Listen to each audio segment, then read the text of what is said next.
So what was your favorite part about Australia? Like, why did you choose the Australia one, and how do you think it kind of helped?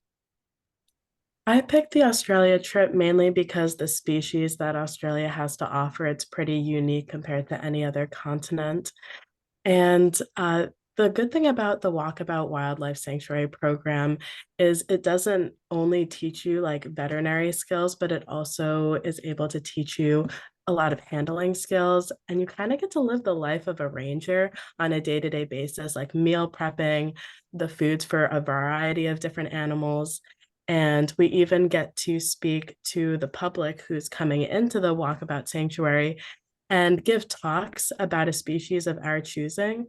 So I happened to choose dingoes to learn more about and was able to inform a bunch of elementary students about dingoes.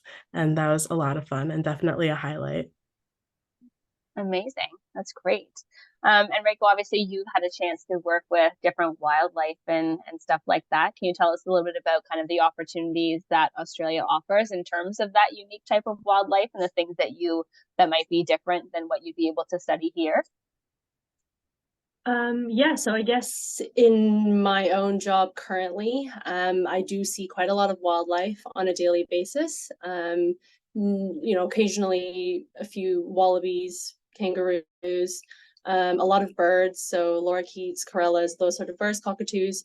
In vet school specifically, we are taught about the monotremes, and obviously, the marsupials, and we do have to learn their anatomy specifically, as well as more things about them than I obviously assume, in North America, we wouldn't be really be learning about echidnas and platypuses.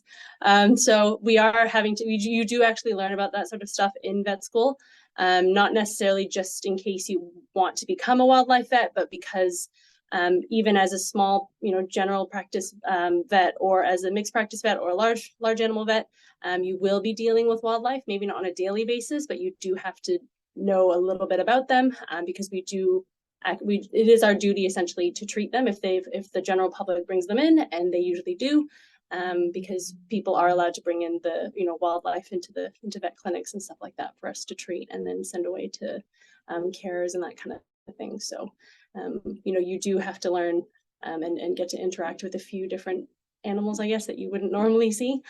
But yeah, now that I live in the city, I don't see them as often, but birds and occasionally an echidna, that kind of stuff is pretty cool to see. Yeah.